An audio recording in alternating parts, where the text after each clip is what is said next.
Señor, te damos gracias porque cada uno de los que están esta noche parados en este lugar o sentados, no podríamos hacerlo si Jesús no hubiera abierto sus dos brazos allí en la cruz.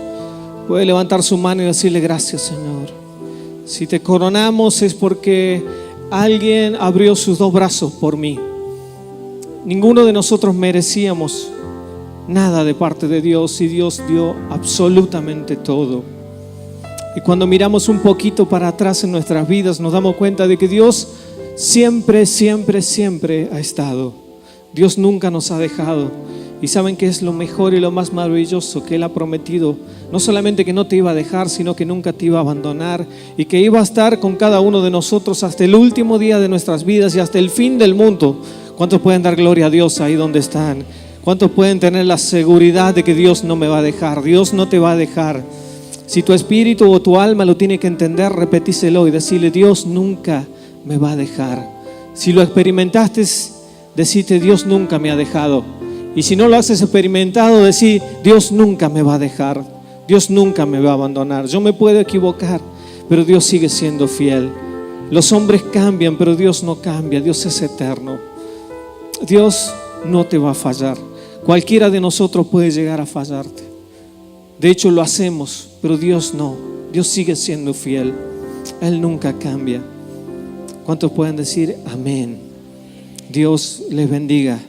Puede tomar allí su asiento.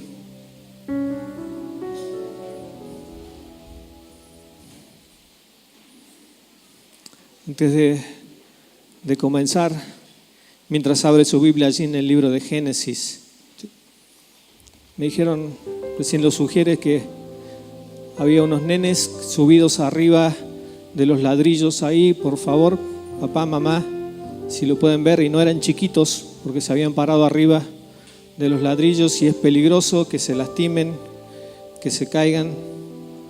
Así que si a su lado falta uno que no tendría que estar afuera, véalo, porque no queremos que nadie tenga que salir corriendo por algo que podríamos haber evitado.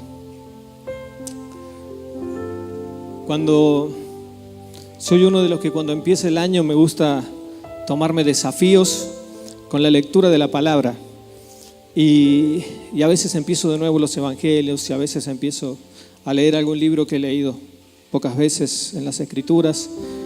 Y esta vez decidí ir al Génesis, y cuando nuevamente leía Génesis me venía a la mente muchas cosas que quizás aprendemos en las escuelas dominicales de niños. En el caso mío hace pocos años, otros quizás ni se acuerdan cuando eran niños y estaban en las escuelas dominicales, pero hay una historia que siempre me llama la atención y que está allí en el Génesis capítulo 25, 26, 27, que es la historia del comienzo de las tribus de Israel, el comienzo de aquellos hombres que con el tiempo fueron los patriarcas, los padres de la fe: Abraham, Isaac, Jacob, que son mencionados a lo largo de todas las escrituras. Y cuando veía el caso de Jacob y Esaú, es una historia que siempre me llama la atención. Cada vez que la leo no puedo creer que sigue sucediendo y me sorprende algo nuevo.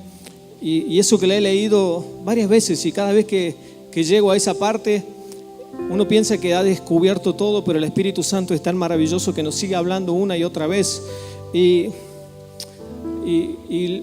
creo que casi todos hemos aprendido o hemos escuchado la historia de Esaú vendiendo la primogenitura y su hermano Jacob haciendo un guiso, ¿no? Preparando el guisito después que venía de cazar el hermano. Y le dice: no me vendés tus derechos a causa de un guisito. Y se ve que estaba tan bueno el guiso, se ve que estaba tan bien cocido, o era tan grande el hambre que traía el otro hermano, que dijo ¿no? Y probablemente llegó al mediodía y hacía 2 o 3 días que no comía, o es esos fragancias, esos olores hermosos que uno llega a una casa y puede ver y dice ¡guau! ¿No? ¿Nunca les ha pasado que al mediodía ustedes llegan a su casa y ya saben lo que hay para comer, ¿no? Y algún vecino está elevando un olor fragante, grato, ¿no? Decimos: ¿quién está comiendo asado un martes a la mañana, ¿no? ¿Quién come tan rico? ¿Quién cocina tan...? Porque uno ya sabe que cuando llega a casa eso no sale de casa, digamos, ¿no? o a la noche, o salimos de acá, ¿no? Y apenas abren la puerta, ay Dios, ¿no? Y pareciera que los únicos vecinos que comen asado viven acá en la zona, y uno sale después de haber estado 2 horas, 3 horas de reunión, y es como que, ay, ¿no? Creo que cuando volvió Esaú habrá sentido el olorcito desde lejos, ¿no? Y se ve que la casa no había sido muy buena, y dijo, bueno, y llegó, y el hermano había estado, ¿no? Con el pancito ahí, esto está. Y dijo Jacob, más sí, ¿querés? Sí, da. ¿Cómo? Yo traigo el platito. No traigas el platito. Trae tus derechos de hermano. Trae la primogenitura. Trae un lugar especial que representa para vos. Trae lo que tengo alguna idea, ¿no? No, pero pará, hace 2 días que no como. Vos tráelos, ¿no? Te cambio un poco de guiso por... Con la lija que traigo no hay problema. Sí, te doy nomás el título de la casa, la escritura. No, entregó todo. Y desde ese momento la Biblia relata una decadencia de Esaú. Y si bien lo que hizo Jacob no merece aprobación, pero la vida de Esaú es muy parecida, lamentablemente, a muchos hombres y mujeres de Dios que por años han dejado de lado aquello que Dios puso en el corazón de cada uno, y han enterrado o han cambiado o han negociado con el Padre cosas que Dios puso en sus manos. La Biblia dice que en Génesis capítulo 26, el verso 34, esto que les conté recién, está algo parecido en la Biblia, ¿no? Y un poco es mi imaginación, pero el capítulo 25 habla de la venta de la primogenitura, pero el capítulo 26, que es el que quiero compartir con ustedes, versos 34 y 35 del libro de Génesis, dice que Esaú tenía 40 años de edad. Algunos cuando tienen menos se apuran, este no, tenía 40 años de edad cuando se casó con Judith, hija de Beeri. Así que si conocen a alguien que todavía no tiene 40, díganle, Dios tiene a alguien preparado para vos. No se lo digan ahora porque los van a exponer. Dice que se casó con Judith, hija de Beeri, elitita. Y de paso aprovechó la oferta y se casó también con Basemat, hija de elitita llamada Elón. Es decir, que se casó con 2 mujeres y un camino. El 35 dice, estas 2 mujeres le causaron mucha amargura a Isaac y a Rebeca. Otra versión dice, depende de la versión, dice, le hicieron la vida imposible a Isaac y a Rebeca. Dice en otra versión, la Biblia de las Américas, y no sé, creo que NBI también dice que le hizo la vida imposible a los padres. Cuando uno mira la historia de Isaac, cuando uno mira la historia de Abraham, fueron hombres que recibieron palabras de parte de Dios. Fueron hombres a los cuales Dios habló cara a cara, pudieron oír su voz, pudieron ver a Dios obrando en sus vidas. También nos viene a la mente cuando Abraham lleva a Isaac y lo está por entregar ahí, Dios le dice, no lo hagas, porque he visto que sos un hombre conforme a mi corazón. Y Dios bendice a Abraham y Dios bendice a Isaac.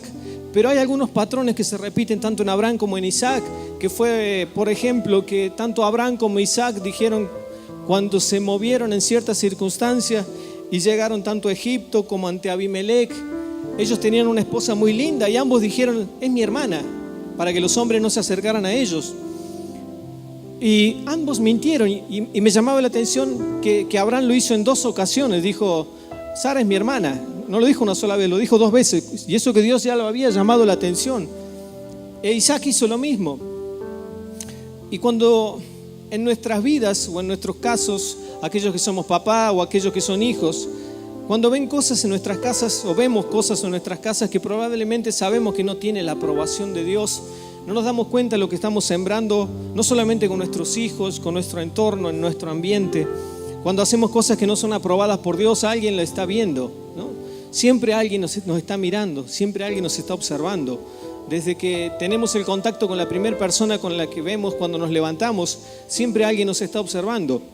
En lo personal lo he aprendido últimamente más de lo que me imagino, porque puedo ver a mi hijo que dice algunas cosas que yo digo y me pone contento, y hay otras cosas que yo digo que no me pone contento, pero que está observando y que está viendo, ¿no? Y dice, como dice mamá o como dice papá o como dice...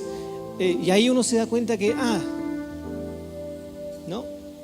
no debería haberlo dicho. Y no estoy hablando de malas palabras, no estoy hablando sabe Dios que de nuestras bocas no salen malas palabras, pero comentarios que no tienen que ver con lo que edifica el reino. Y que así como me gusta leerle la Biblia y leerle cosas para que él vaya aprendiendo, me he dado cuenta de que ellos van absorbiendo todo, ¿no? Y lo peor es que ellos lo van también asimilando como parte de sus vidas mismas.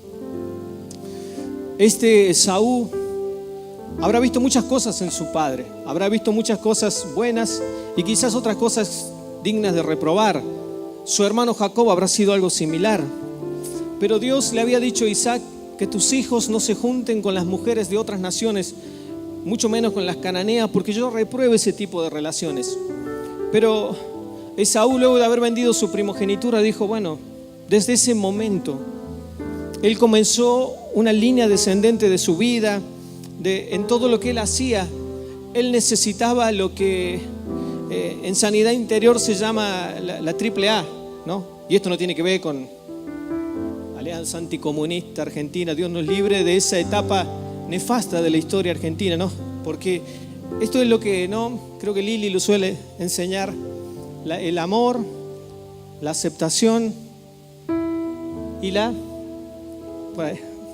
amor, aceptación y aprobación. Me causa gracia un día viendo, abro paréntesis, preguntaban a las personas en la calle qué era la triple A y la mayoría dijo una vacuna y el resto dijo una pila, ¿no?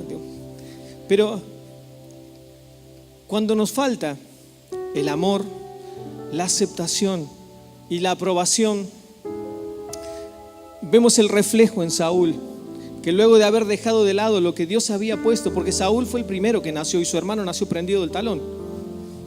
Dios le había dado un lugar a Esaú. Dios tenía preparado un orden celestial. A Dios no se le cambian las figuritas, a Dios no se le escapa nada.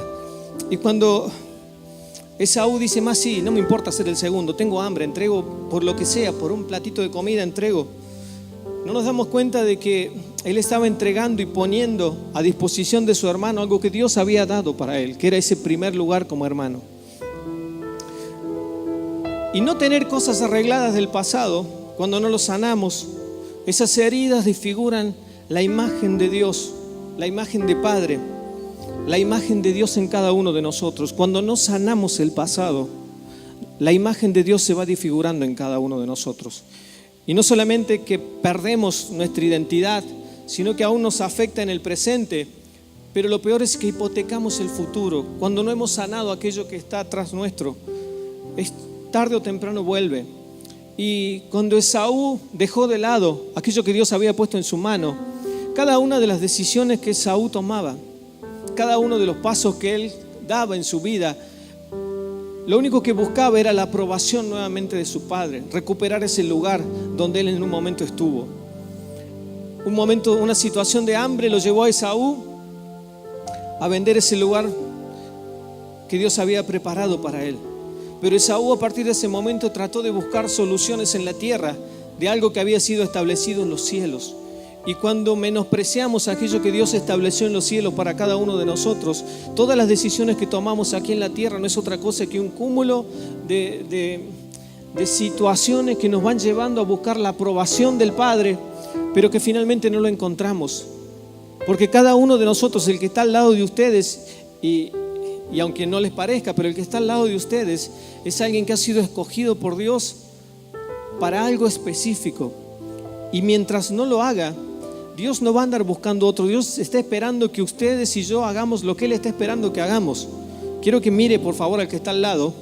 Mírelo solamente, no le haga caras, no levante la ceja, no se ría, mírenlo. Pero esa persona que está ahí tiene un propósito específico. Dios está esperando que esa persona específicamente haga lo que Él tenía preparado. Y mientras no lo haga, cada una de las decisiones que va tomando no hace otra cosa que tratar de congraciarse con el Padre por algo que sabe que lamentablemente no va a lograr. Esaú dijo, bueno, perdí el primer lugar, pero de alguna forma le voy a caer bien a mi padre. Y saben que Esaú tuvo 3 mujeres, no solamente las 2 que mencionamos, sino que más adelante vamos a ver la otra. Y todas fueron cananeas, las tres. Por consiguiente, su hermano Jacob lo engañó el suegro y tuvo que trabajar 14 años por las mujeres, que encima se enamoró de una y el suegro le cambió a la mujer en la noche para sacarse encima a la más grande y tuvo que trabajar 7 años. Uno lo mira y dice, no, 7 años, ¿no? Pero bueno, trabajó, ¿no? Se ve que lo valía, ¿no? Y valió esos 7 años, ¿no? ¿Cuántos hombres acá trabajarían 7 años por la mujer que tienen al lado, hermosa? Uy, la mitad levantó el resto. Descontamos los feriados, dice el rey. ¿Hay vacaciones? No. No solo trabajó 7, sino que trabajó 14. Nada de vacaciones y con el suegro encima a trabajar. Bendito hombre de Dios. La cosa es que Esaú, este hijo de Isaac, no solamente que se casó con 3 mujeres de las cuales Dios reprobaba, sino que saben ustedes que aunque no les guste, aunque no nos parezca entretenido cuando empezamos a leer la Biblia, aunque por ahí los nombres no son tan divertidos como nos gustaría, cada nombre que está registrado en las Escrituras, por algo está. Yo sé que más de uno cuando llega en la parte de la genealogía, uno los pega un salteo y dice voy al capítulo siguiente, ¿no? Porque ahí se pone bueno y empieza a contar otra historia porque el hijo del hijo del hijo, y encima los nombres no ayudan, y uno dice, ¿para qué? Me voy a leer todos los nombres. Pero saben que en la antigüedad los nombres reflejaban características de las personas. No es que se le ponía, no es como ahora que entramos a internet, ¿no? 6 meses antes y ya sabemos que es nena y entramos a una lista, hacemos y por más que no le conozcamos la cara ni sepamos nada, se va a llamar tanto, ¿no? O si es varón, también hoy Google nombres de bebés, ¿no? En ese momento, ¿saben que en tiempos bíblicos no estaban ahí con el registro civil y diciendo, bueno, a ver, nació y lo tengo que asentar, tengo 2 días libres, no. A veces pasaban los días y pasaban los meses y el niño no tenía nombre, hasta que no denotaba alguna característica, ¿no? Salvo que hubiera una palabra de Dios para esa persona, ¿no? Salvo que Dios dijera, vas a tener un hijo y se va a llamar tal, como pasó con Jesús, como pasó con Juan. Entonces, había características en los niños y en las niñas, y el nombre que se les ponía no era, ay, el que me gusta, ¿no? Porque le vamos a llamar así, ¿no? Y no porque le vamos a poner un nombre súper poderoso porque significa súper elegida, enviada del Altísimo que tiene todo el poder en la tierra, en los cielos, y eso significa el nombre, ¿no? Y uno dice, wow. Y al tiempo no quiere saber nada con ella en la iglesia porque no pasa por el poderoso nombre, sino buscar lo que Dios tiene en el cielo para cada uno de nosotros. Y cuando Esaú toma la primer mujer, Judith significa la alabada, la celebrada. En judío significa eso, Judith. Pero no era alguien judío. Porque Esaú, desde el momento que pierde su lugar, nuevamente empezó a buscar esa aprobación. Fue a buscar en una mujer aquello que Dios solamente le podía dar. Empezó a buscar en sus alrededores algo que solamente Dios tenía, en su amor eterno y maravilloso. Y tomó esa mujer no solamente para formar una familia, sino para hacer lo que muchos hacen, ¿no? Tener hijos y formar una familia y tener hijos, y de esa manera le doy nietos a mi papá. Pero saben que esta mujer, según primer libro de Crónicas capítulo 1, verso 35, fue la mamá del primer nieto de Isaac y de Rebeca, llamado Elifaz. Esto lo dice el primer libro de Crónicas 1:35. Y fue el primogénito de Esaú. Y Elifaz significa Dios de oro. Y apuntaba directamente a la idolatría. Apuntaba directamente a menospreciar el nombre del Altísimo. Por méritos propios anheló la bendición. Por méritos propios quiso llegar a un lugar que Dios ya tenía predestinado para él, pero que él menospreció. Y ese hijo, Elifaz, que significaba Dios de oro, no solamente representaba la idolatría de la mujer cananea, sino el materialismo y el lugar que ocupaba Dios en la vida de Esaú. Quizás él, como todo papá primerizo, habrá sido feliz y decir, bueno, ahora tengo un hijo. Pero no era el plan de Dios para su vida. Luego tomó la segunda mujer que ustedes tienen ahí llamado Basemat. Se llamó la segunda mujer. ¿Y saben qué significa la perfumada? Y me llama la atención cuando leía el pasaje de Isaac bendiciendo a sus hijos, ¿no? Recuerdan que Jacob se pone pelos, la madre le hace comida al padre porque el padre ya estaba ciego. Él le dice: tomá, llévale esto que tu papá te va a bendecir. Y dice la Biblia que Isaac lo hace llegar y le dice: a ver, le toca las manos. Dice: es hombre velludo. Y acá trajiste lo que voy a comer, qué bueno. Y como no lo veía, dice la Biblia que Isaac lo hizo acercar para poder olerlo. Y cuando pudo oler a su hijo, dijo: sí, este es el que tiene olor. Y cuando vemos a Esaú en esa situación, buscando en una mujer esa fragancia que solamente el Padre puede darnos a cada uno de nosotros, vemos a un Esaú que pierde aquello que es lo más íntimo que cada uno tenemos.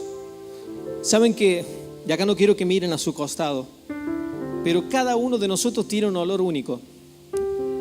Cada uno de nosotros huele exclusivo. Y no tiene que ver con perfume ajeno, ¿no? Algunas mujeres miran: te hablan a vos, ¿no? No. ¿Escuchaste? No. Cada uno tenemos nuestros olores. Y nuestros olores nos identifican, ¿no? Y no es para causar gracia, pero el olor que tiene el que está a tu izquierda no es el mismo que el que está a tu derecha. Es obvio. Y no estoy hablando del perfume. Y escuchaba hace unos días cuando creo que Rodri hablaba acerca de Cristo en nosotros. Hace que la gente vea o perciba algo diferente, ¿no? Cristo en nosotros hace que la gente muchas veces sin ni siquiera vernos pueda sentir que hay una fragancia distinta en los hijos de Dios. Cristo en nosotros hace que la gente cuando nos ve resulte agradable nuestra presencia sin mencionar una sola palabra. No me pregunten qué es. Tal vez es el Espíritu Santo obrando en nosotros. Pero cuando cuando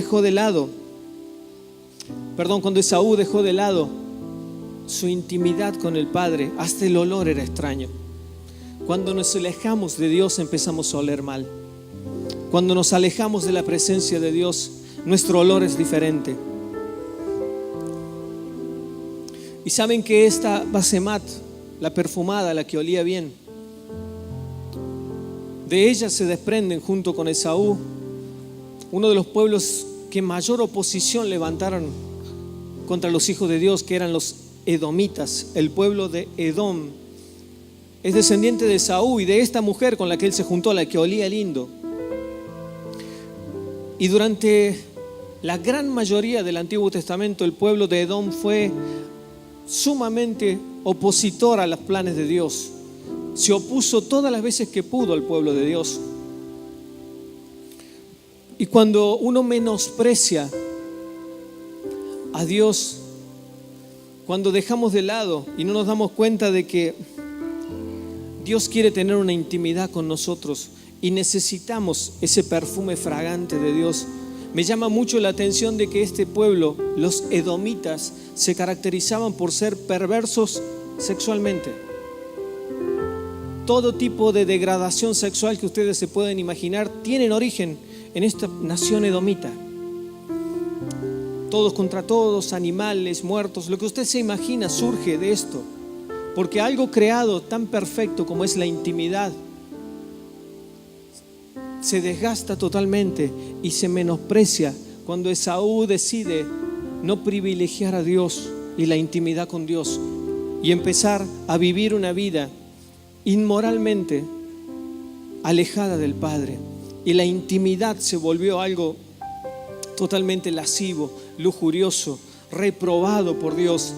Y saben que cuando como hijos de Dios dejamos de lado el lugar que Dios ha puesto para cada uno de nosotros, nuestra intimidad con el Padre se vuelve una obligación, La intimidad con el Padre se vuelve algo que no disfruto. La intimidad con el Padre se vuelve algo que tengo que hacer porque no me queda otro. La intimidad con el Padre se vuelve algo que no es placentero. Cuando el espíritu de Saúl se mete dentro de las congregaciones, la gente no quiere estar cerca del Padre. La llaman a orar y es como que la está llamando a algo sumamente complicado, ¿no? Alguien escribió por ahí: ¿cómo vas a hacer en la eternidad para estar todo el tiempo con Dios si acá en la tierra no podés estar una hora?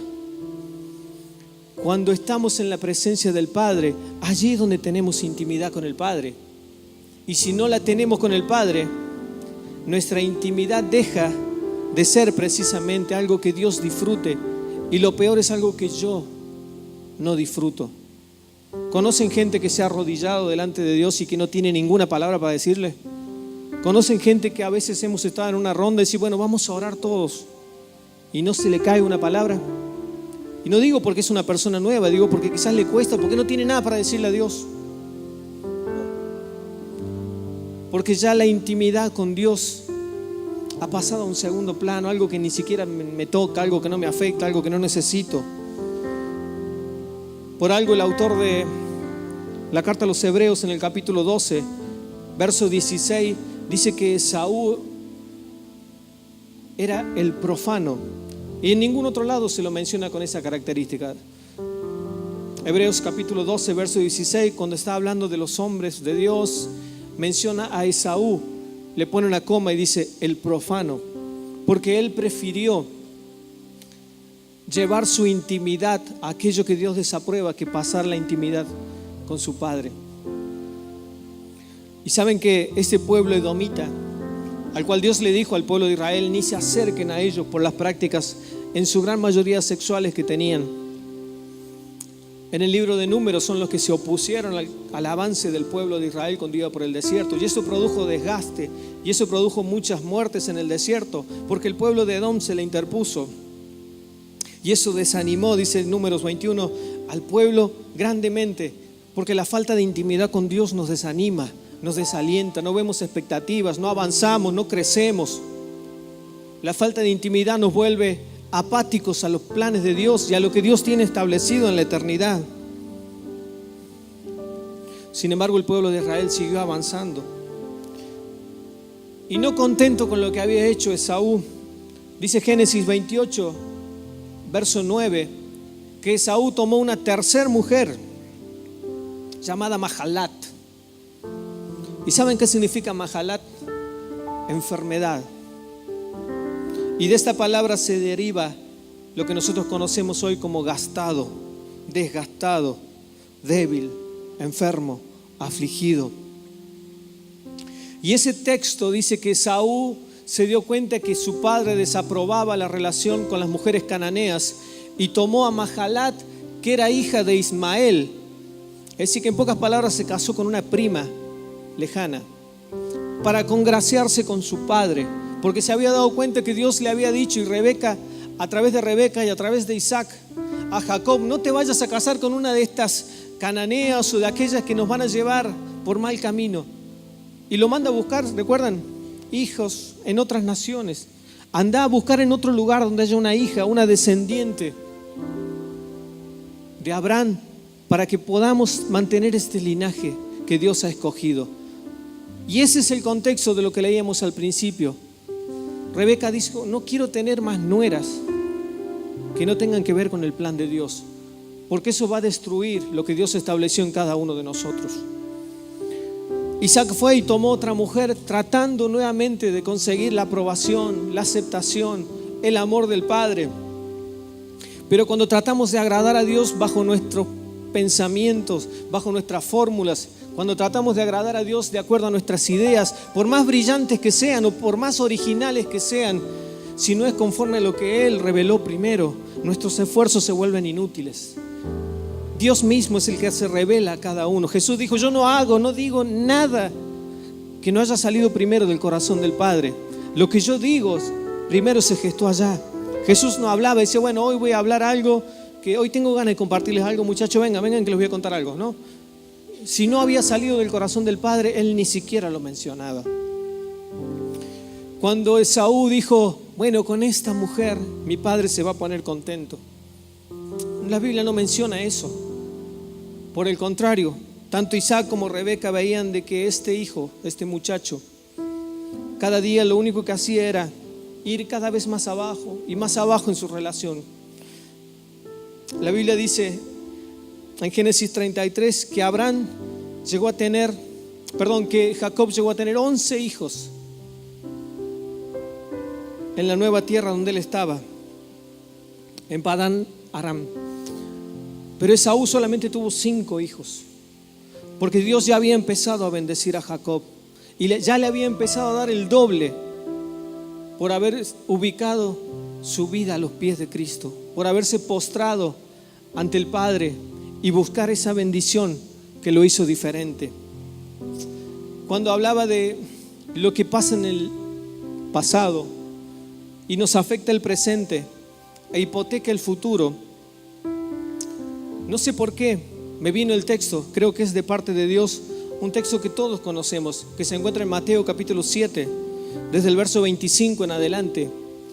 Y es la historia de aquel hombre que construyó su casa sobre la roca y el que la construyó sobre la arena. Y leyendo ese texto, dice Mateo 7:25 que descendieron las lluvias, vinieron los ríos, soplaron los vientos y golpearon contra aquella casa. Y no cayó porque estaba fundada sobre la roca. Muchas veces esa casa la hemos relacionado con tantas cosas, pero nunca la hemos relacionado, o al menos yo en mi caso personal, nunca lo relacioné con nuestra vida y con el paso del tiempo en nuestras vidas. Y saben que entendía, creo, de parte de Dios que los ríos son como ese pasado que todos tenemos. Los ríos son previsibles. Uno sabe dónde surca el río. Uno conoce el cauce natural. A veces tratamos de ignorarlos o menospreciamos el cauce del río y nos damos cuenta que en un momento creció el río. ¿Y cuántas veces hemos tratado de modificar ese cauce, ¿no? ¿Y cuántos desastres han producido el hecho de que el hombre quiso modificar el cauce de un río? Pero en un abrir y cerrar de ojos, una crecida nuevamente nos posiciona en el lugar donde deberíamos estar, ¿no? Y una crecida muchas veces tiene que ver con una situación, con un recuerdo, con algo que me llevó al punto límite, como predicaba el pastor hace unos días. Y cuando voy a ese punto límite, si no tengo todas las cosas solucionadas en Dios, mi casa se desmorona. Si no pude llevar todo eso a los pies de Cristo, si mi pasado no está puesto a los pies de Cristo, cuando vienen los ríos, mi casa no tiene sustento, mi casa no tiene cimientos. Aquellos que hemos podido entregar todo nuestro pasado, completamente todo nuestro pasado en las manos de Cristo, nos podemos sumergir en las aguas más profundas de los recuerdos, con una paz increíble, decir, aún en esa situación Dios estuvo conmigo. Aquellos que no han sanado su pasado, bajo una situación límite, bajo una circunstancia específica, esa crecida provoca que la casa se derrumbe, que la casa se venga abajo y que no podamos avanzar.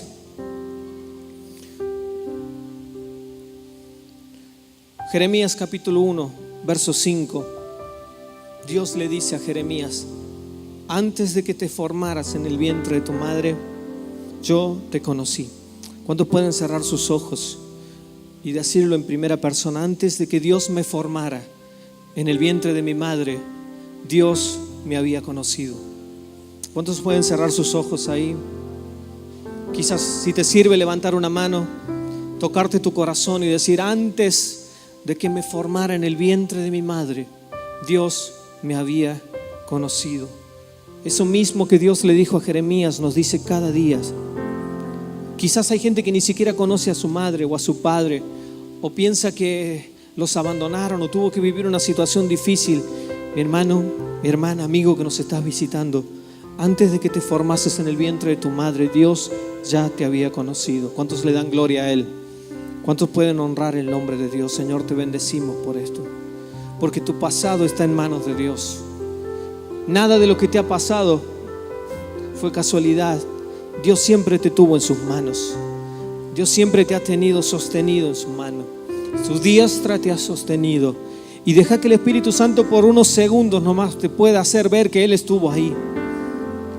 Déjalo el Espíritu Santo ver en tu interior y hacerte recordar que aun cuando ni te lo imaginabas, Él estaba al lado tuyo. Aún en tu momento de mayor dolor, Dios estuvo. ¿Cómo no darle gracias a Él? ¿Cómo no darle gloria? Oh Espíritu Santo, te damos la libertad en esta noche para que hables. Si te sirve estar con los ojos cerrados, no me quiero extender de mucho, pero tampoco quiero ser un obstáculo para que lo que el Espíritu Santo ya está haciendo en medio de tu iglesia. Te adoramos, Señor. Saben que los vientos, dice la Biblia, también iban a venir. Y los vientos son ese presente que nosotros muchas veces ignoramos. Dijo un hombre muy famoso hace tiempo: no puedo cambiar la dirección del viento, pero puedo ajustar mis velas para alcanzar mi destino. Ese hombre no conocía a Dios, pero se dio cuenta que el presente, que muchas veces ignoramos y que añoramos, decir, oh, cómo me gustaría volver a ser un niño y disfrutar y no tener que andar haciendo esto o aquello. Y cuando somos grandes queremos ser niños, pero cuando somos niños queremos ser grandes y queremos ir a lugares donde quizás no podemos por los niños, por ser chicos, por la altura, por la fuerza, porque nos faltan tantas cosas. Y cada día que Dios ha puesto en nuestras manos es para que lo disfrutemos a pleno. ¿Saben que vi un video hace unos días de una señora mayor que decía: daría cualquier cosa por volver a alzar a mi hijo en mis brazos? Daría cualquier cosa por volver a levantarlo con mis brazos. Y digo, qué tremendo, cómo no nos damos cuenta de lo que Dios hace en nuestras vidas cada día. Porque el presente, aunque lo ignoremos, cada día va pasando y va pasando. Y lo que vivimos hoy, dentro de un rato ya va a ser parte del pasado. Y Dios nos da una oportunidad nueva para acercarnos cada día a su presencia, de volver a tener intimidad con Él, de dejar de lado eso que nos ha alejado, nuestros errores para que queden atrás. Y Dios dice: vení que te estoy esperando. Porque los vientos soplan, y vaya que soplan. Aquí en Neuquén lo podemos ver cada día, cada semana. Podemos ver la cantidad de viento que hay y cuántos planes hemos tenido que se han visto desinflados por el viento.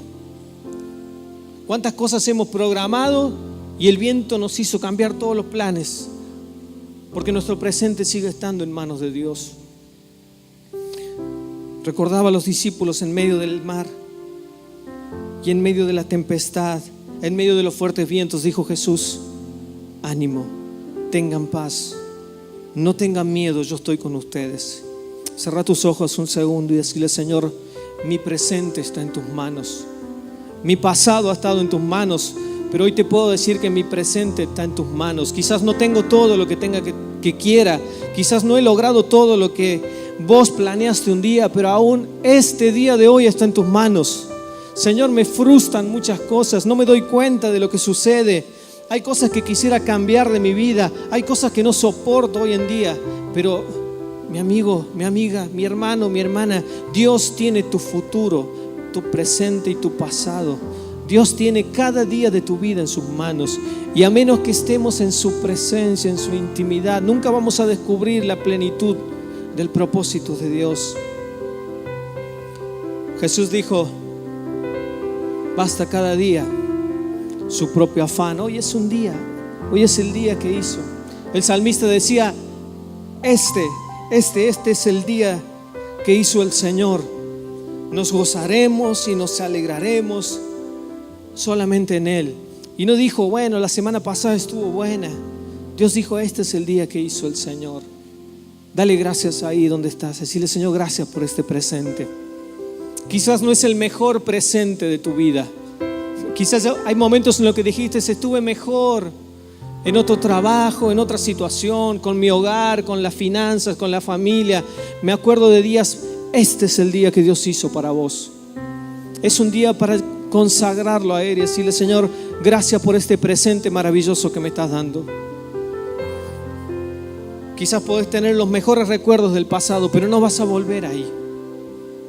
Disfruta lo que Dios te está dando hoy. Bendecí a Dios por lo que tenés.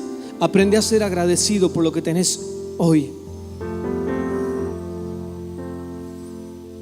No solamente que los ríos iban a venir, no solamente que los vientos iban a soplar, sino que la Biblia dice que las lluvias también van a caer, como están cayendo.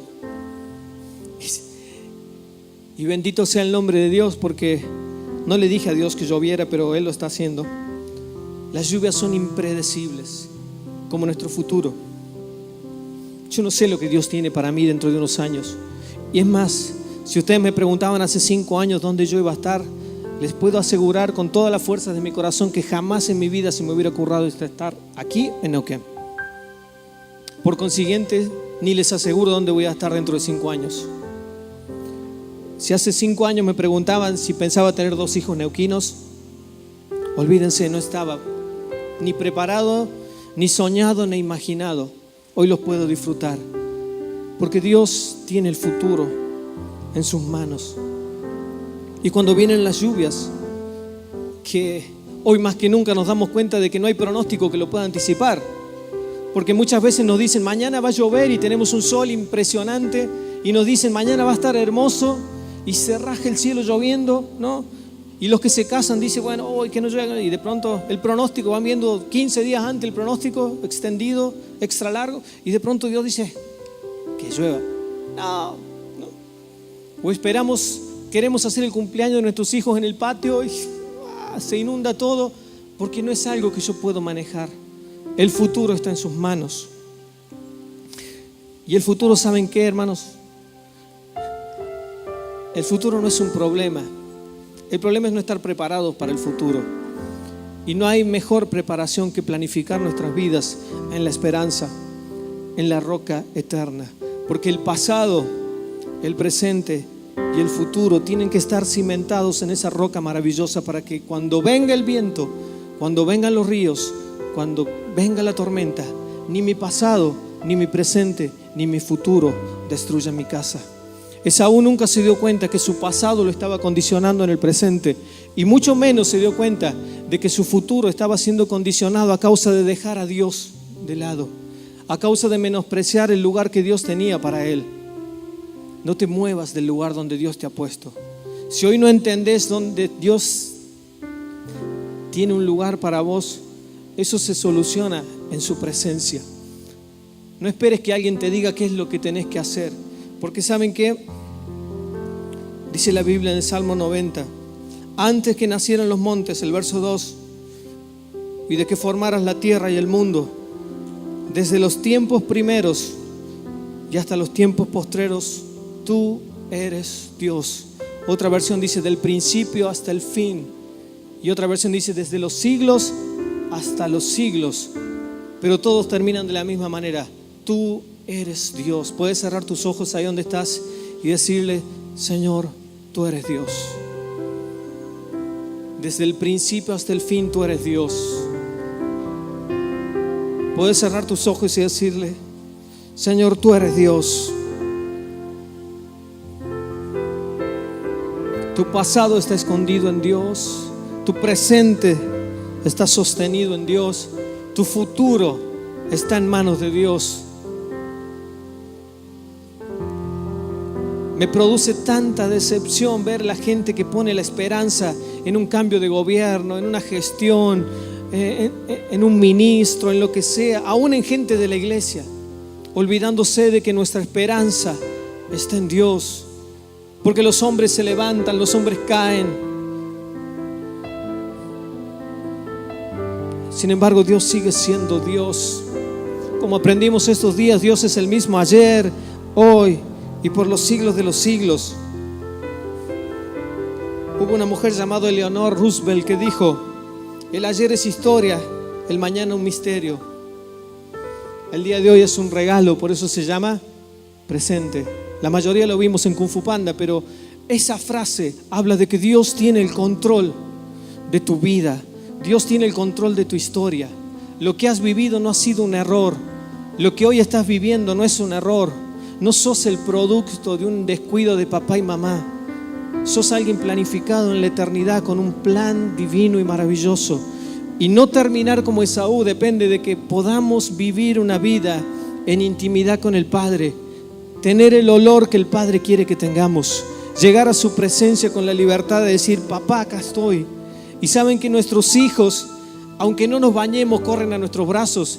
Y aunque mi hijo se haya hecho y el pañal esté horrible, yo lo alzo, lo amo y lo abrazo, porque mi papá me está esperando con los brazos abiertos, porque como hijo yo tengo que brindarle todo lo que él necesita. Y su olor para mí no es extraño, porque aun cuando huele mal sigue siendo mi hijo. Y cuando nos equivocamos, y nos equivocamos una y otra vez, aun cuando olemos mal en la presencia de Dios, eso no deja de que vos sigas siendo hijo de Dios. ¿Cuántos pueden aplaudir al Rey que es nuestro papá? Dale gracias a Él. Con tus ojos cerrados ahí, dale gracias. Sabes que pueden venir muchas cosas de aquí en adelante. Yo no te puedo garantizar que todo te puede ir bien. Muchas veces el Evangelio ha sido la fórmula mágica que cambia, y mucha gente se ha defraudado del mensaje predicado desde arriba de un púlpito, porque puso su esperanza en un hombre y ese hombre falló. Puso su esperanza en una iglesia y la iglesia probablemente no fue o no colmó las expectativas de esa persona. Pero Dios es el que nunca te va a fallar. Si tu esperanza está puesta en Dios, Dios nunca te va a fallar. Si este mensaje tiene un título, es: ¿querés conocer tu futuro? Porque esto no tiene que ver ni con que alguien te adivine la suerte, ni que alguien te lea la mano. Esto tiene que ver con tu intimidad con Dios. Tiene que ver con lo que queremos hacer como hijos de Dios. Como el mismo salmista decía: desde el principio hasta la eternidad, Dios sigue siendo Dios. Tú eres Dios. Y si todavía hay cosas que necesitamos corregir, este es el tiempo. Este es el momento. Si tu presente no es el mejor, este es el momento. Este es el tiempo. Si estás planificando para los próximos 5 años, que tu planificación tenga que ver con un pasado sano, con un presente en Cristo y con un futuro glorioso. Porque van a venir los vientos, no es una opción. No dijo Jesús: si llegan a correr ríos, si llegan a venir vientos y si llegan a caer las lluvias. No, Jesús dijo: vienen los ríos, vienen los vientos, vienen las lluvias. Todo eso viene sobre nuestras vidas. Pero si no está cimentado sobre la roca que es Él, si no está cimentada sobre la roca eterna, sobre la esperanza de los siglos, todo se viene abajo. El que no puso a Dios en primer lugar construyó su vida sobre la arena. Y el texto relata más abajo cómo termina. Solamente aquellos que anhelen un futuro en Dios, quiero que por favor se pongan de pie. Solamente aquellos que anhelen un futuro colmado de bendiciones en Dios, quiero que se pongan de pie. Podría haber dicho todos aquellos que tienen un pasado que corregir, pero creo que eso es obra del Espíritu Santo. Eso es para trabajar dentro de tu grupo, dentro de un retiro. Si el Espíritu Santo te ha estado hablando y sentís que todavía tu pasado no está en la roca que es Cristo, es tiempo de arreglarlo, es tiempo de solucionarlo. Si todavía la crecida de los ríos te sigue afectando, algún recuerdo, alguna palabra, algún gesto, una situación límite que te llevó nuevamente a recordar eso que tanto daño te provocó, tu pasado tiene que estar en Dios para que no te vuelva a afectar. Si hoy en día tu situación es complicada, tu presente tiene que estar en las manos de Dios. Pero todos los que estamos aquí anhelamos un futuro mejor. Aún aquellos que están esperando un milagro de sanidad, aquellos que están esperando una directiva de Dios, aquellos que están planificando hijos, matrimonios, estudios, carreras, aquellos que están planificando sus propios ministerios y aún sus propias familias. Más que nunca necesitamos depositar nuestro futuro sobre la roca que es Cristo. Quiero que por favor nadie se distraiga y nos tomemos un tiempo para bendecir el nombre de Dios. Quiero que nadie se vaya, porque saben, vamos a ministrar juntos la cena del Señor. Y en la cena está nuestro pasado, en la cena está nuestro presente, y en la cena del Señor está nuestro futuro. Porque esa sangre habla de una cruz que fue rociada con sangre del Hijo de Dios en el pasado. Esa cena habla de un presente de redención y de salvación que hoy podemos disfrutar cada uno de nosotros. Pero esa cena también habla de ese día maravilloso que en la presencia de Dios un día vamos a disfrutar todos juntos cuando la celebremos en Él. Y cuando Él mismo sea el que celebre la cena junto con nosotros, Él mismo sea el que la sirva. Yo quiero que en esta noche podamos depositar todo nuestro tiempo en Él.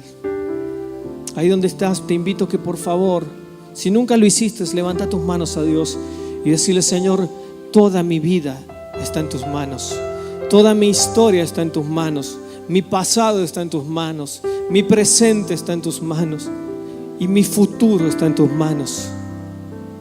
Yo no sé lo que viene y mucho de lo que viví quizás fue alejado de ti, pero hoy reconsagro mi vida a vos y te digo que todo es tuyo.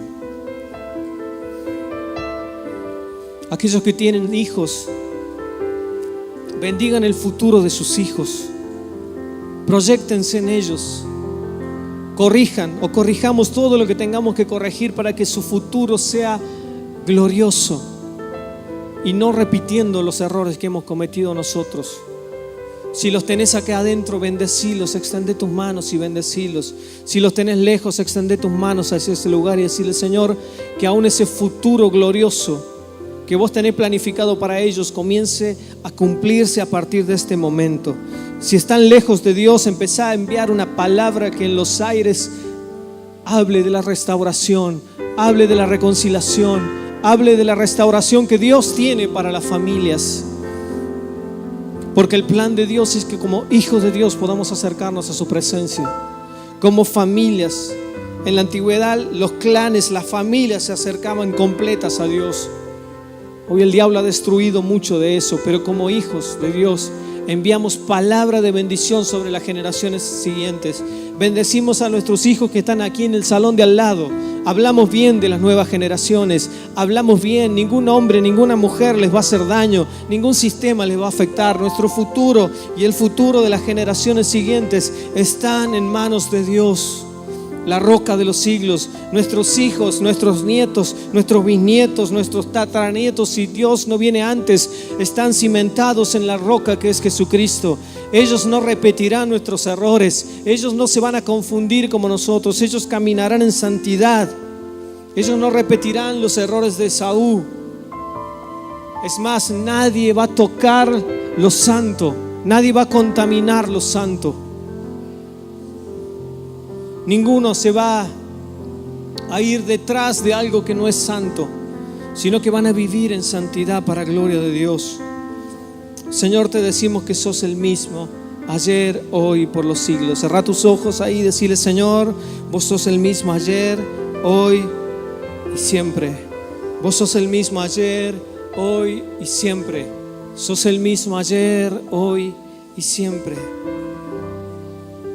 Y si estamos aquí puestos de pie, como dije al principio, es porque hay alguien que nunca cambia. Señor, te adoramos, Señor, a ti. Te adoramos a ti, Señor.